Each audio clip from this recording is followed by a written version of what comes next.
Le 12e jour au centre de conservation d'Amboseli marqua le début de ce que l'équipe vétérinaire décrirait plus tard comme le cas le plus déroutant de ses 20 années d'existence. Kuzu, une éléphanto de 6 mois, avait complètement cessé de s'alimenter. Son petit corps gris reposait immobile dans l'enclos spacieux conçu pour imiter la savane africaine.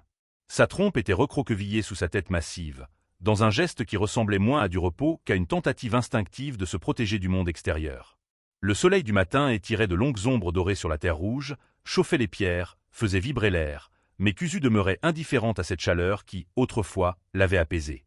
Le silence autour d'elle avait quelque chose d'anormal.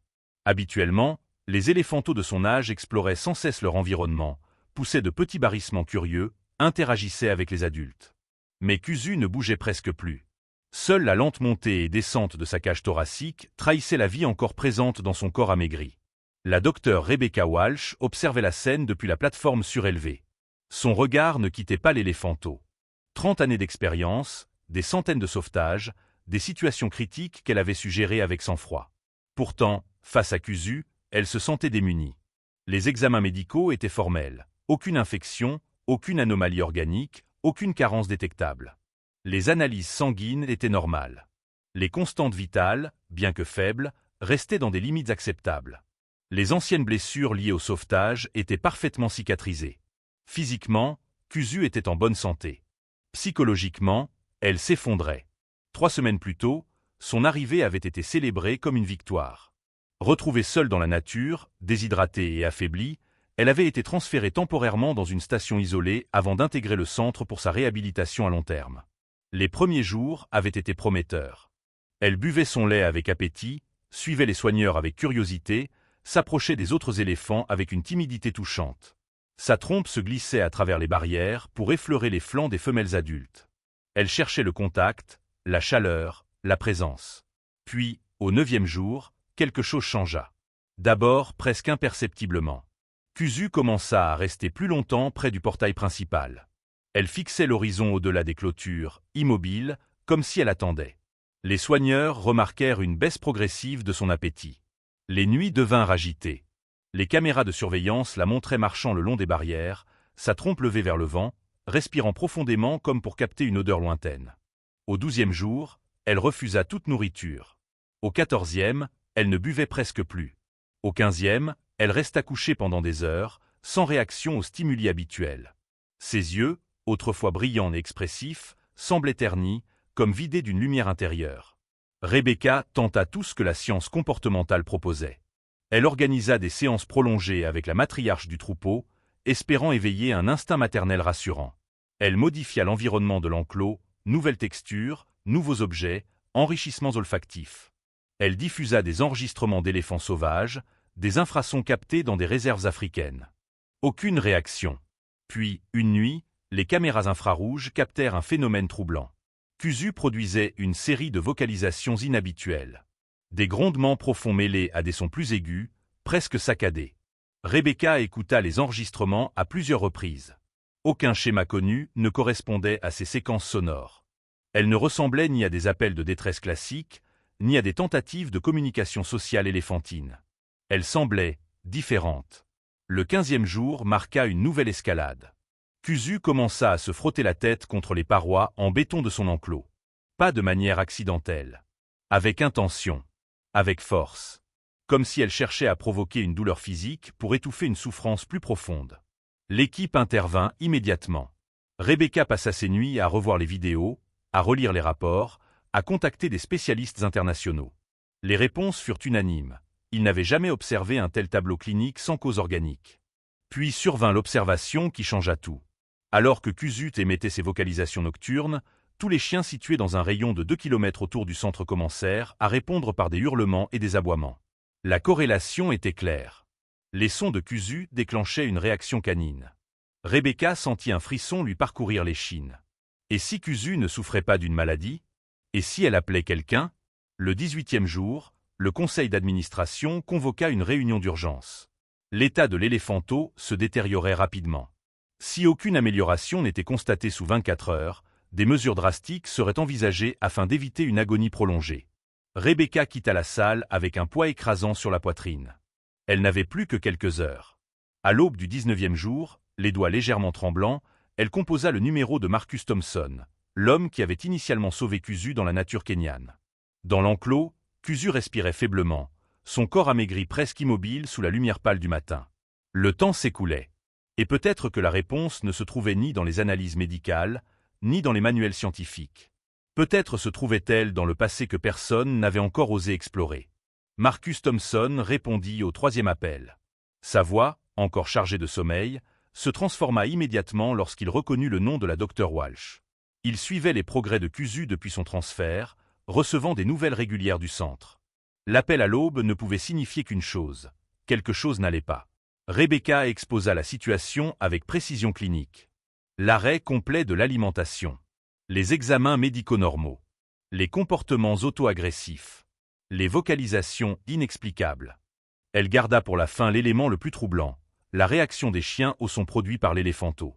Un silence pesant s'installa au bout du fil. « Faites-les-moi écouter », demanda Marcus d'une voix soudain tendue.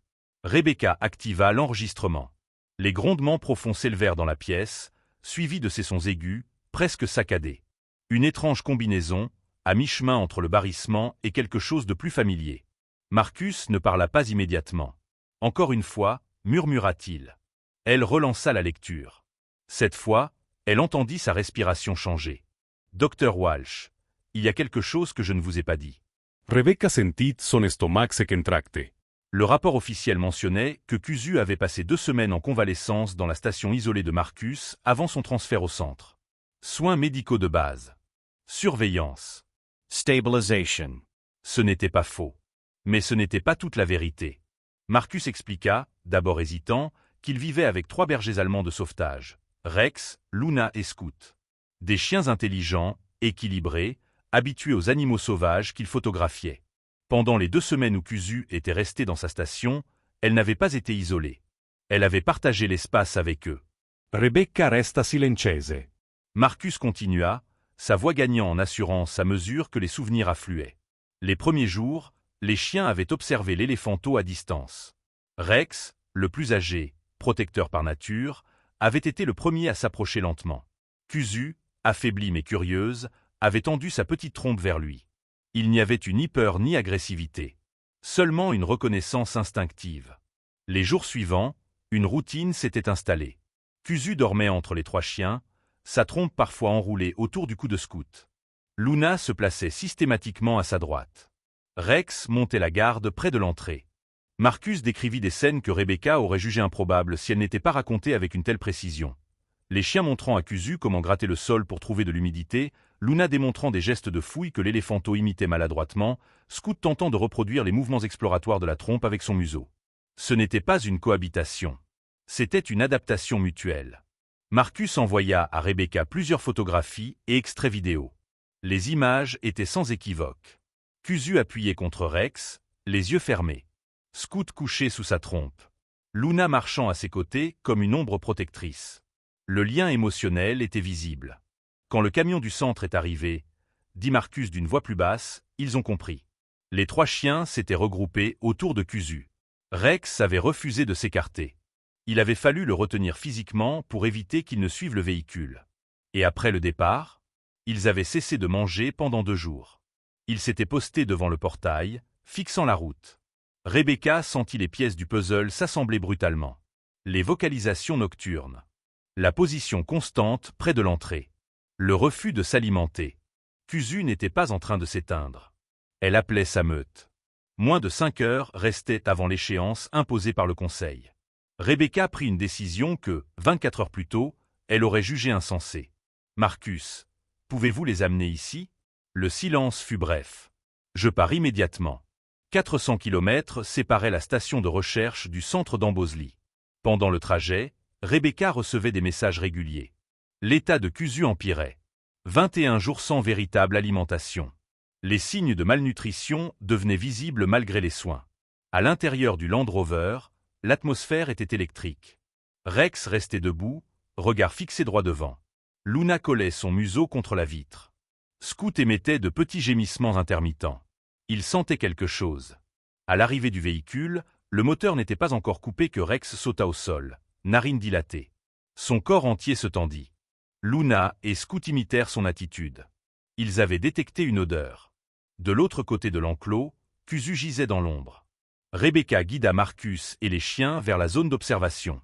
À une trentaine de mètres, Rex s'immobilisa brusquement. Il fixa Kuzu. Puis il émit un gémissement grave, profond. Le son traversa l'espace. Ce qui se produisit ensuite défia toute logique scientifique. La tête de Kuzu se souleva instantanément. Ses oreilles se déployèrent. Sa trompe se dressa dans l'air. Son regard changea. Elle se redressa avec une énergie qui semblait impossible quelques secondes plus tôt. Et elle répondit. Un mélange de grondements d'éléphant et de son presque canin. Rex aboya. Scout es agita. Luna gemit doucement. C'était un dialogue. Rebecca sentit ses yeux se remplir de larmes sans s'en rendre compte. Les portes de l'enclos s'ouvrirent sous supervision stricte. Rex fut le premier à entrer. Kuzu avança vers lui. Sa trompe se posa délicatement sur sa tête.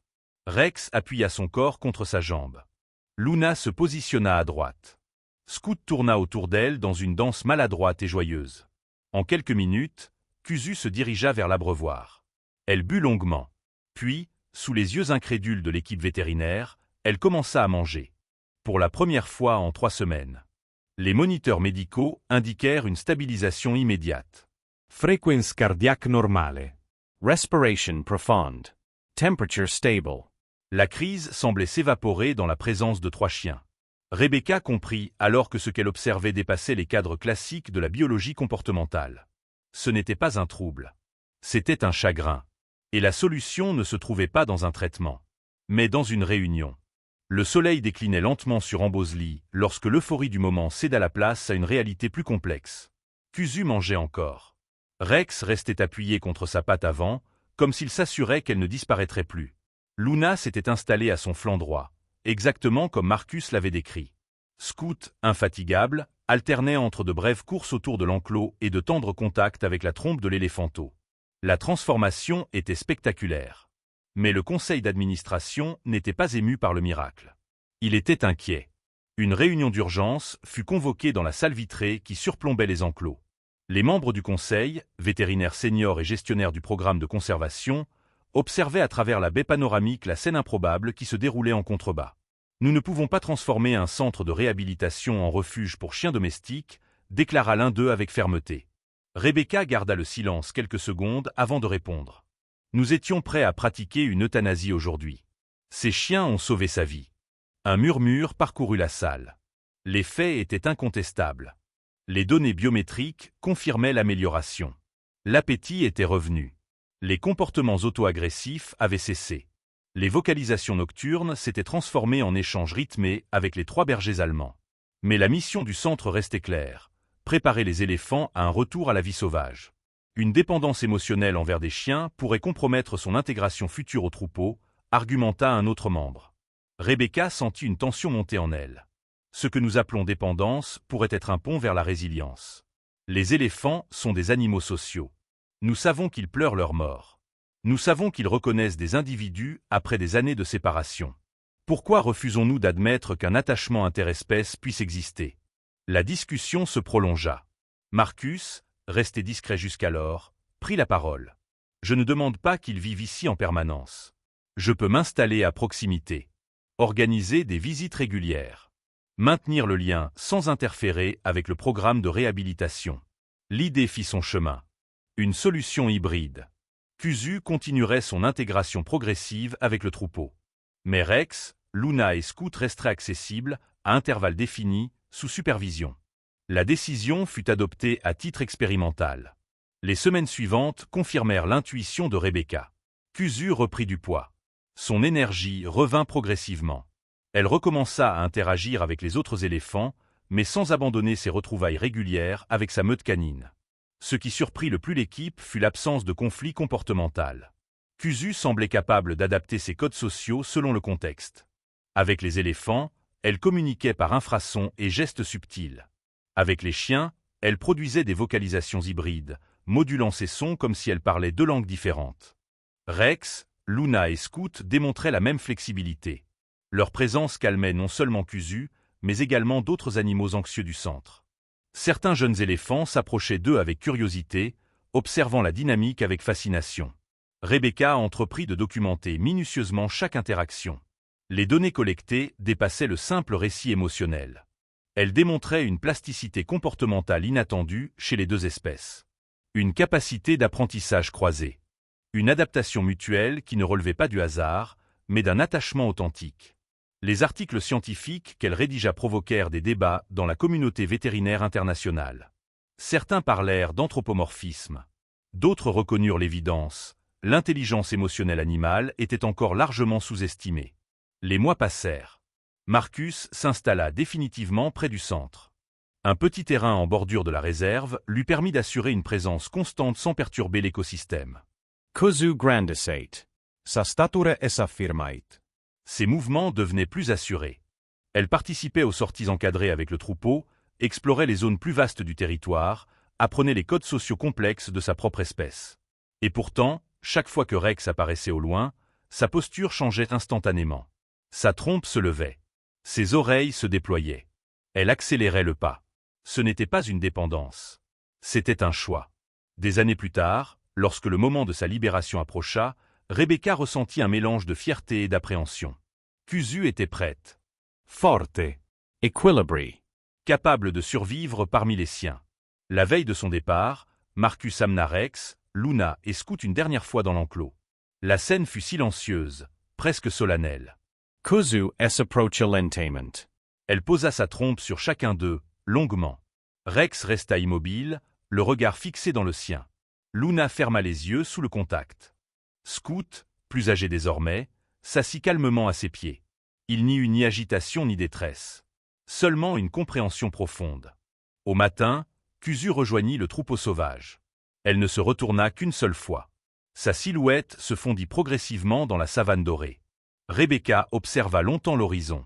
Elle savait que ce cas resterait gravé dans l'histoire du centre. Pas seulement comme une anomalie scientifique, mais comme une leçon. La conservation ne consiste pas uniquement à préserver des espèces. Elle consiste à comprendre les individus. Et parfois, les liens les plus improbables sont ceux qui sauvent des vies. Les années passèrent, mais l'histoire de Kuzu ne s'effaça jamais des mémoires du centre d'Amboseley. Sa réintroduction dans la nature fut suivie avec une attention quasi obsessionnelle. Des balises GPS discrètes permettaient d'observer ses déplacements sans interférer avec sa liberté. Les premiers mois furent décisifs.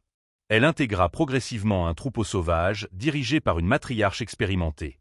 Les contacts furent prudents, parfois tendus, mais Kuzu démontra une maturité sociale étonnante. Elle savait attendre. Elle savait observer. Elle savait s'adapter. Rebecca comprit alors que les semaines passées auprès de Rex, Luna et Scout n'avaient pas affaibli son identité d'éléphant. Au contraire.